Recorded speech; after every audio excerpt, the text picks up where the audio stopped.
AITAH for buying my youngest son a car under different circumstances? I have two sons. My oldest is 19 and graduated last year. Academics always came naturally to him, but he still worked very hard. During high school, my wife and I told him that if he graduated with a 4.0 GPA, we'd buy him a car.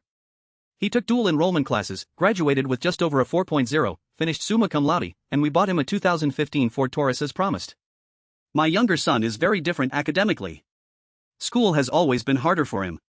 He never failed classes, but earning decent grades took a lot more effort for him than it did for his brother.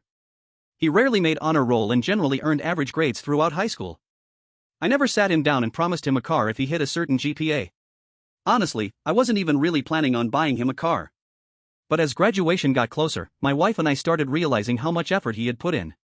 He ended up graduating with a 3.1 GPA and earned cum laude honors. For a lot of students that may not sound like a huge deal, but for him it really was.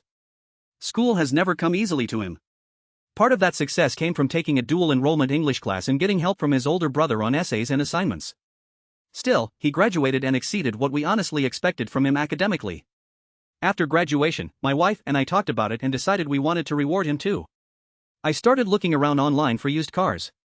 I wasn't trying to buy him something nicer than what his brother got. If anything, I was trying to stay around the same budget we had spent on our oldest. After some searching, I found a 2017 Toyota Camry in good condition that fit what we were looking for, so we bought it for him. The problem is that my oldest son is furious about it.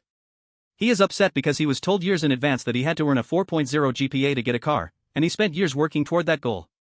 Then his brother got a car without having been given any specific requirement beforehand, despite graduating with a much lower GPA. He mentioned how his brother's car is newer than his. He asked us if we would have bought him a car regardless of whether he earned the 4.0. We told him that it depends on what the GPA would have been because we know his capabilities.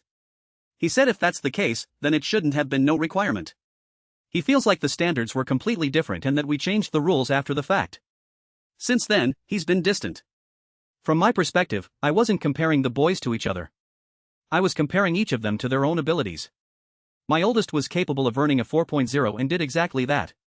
My younger son had to work harder to reach a 3.1, and graduating cum laude was a major achievement for him personally. Edit, I am adding this because I've been receiving a lot of comments assuming my oldest son had to give up extracurricular activities, sports, friends, or other opportunities in order to maintain his grades. That wasn't the case. My oldest was a member of Beta Club, National Honor Society, and Spanish Club. He was in band all 4 years of high school. He played both baritone and trombone. He served as baritone section leader for 3 years. He took dual enrollment classes while participating in those activities. My younger son played football and basketball throughout high school. Neither of my sons has a learning disability or an IEP/504 plan. They are simply very different students. Academics came more naturally to my oldest, while my younger son had to work harder. I'm not including this to argue with anyone's judgment. I just wanted to clarify that neither son was isolated from extracurricular activities, and my oldest did not sacrifice clubs, band, or sports opportunities in order to maintain his GPA.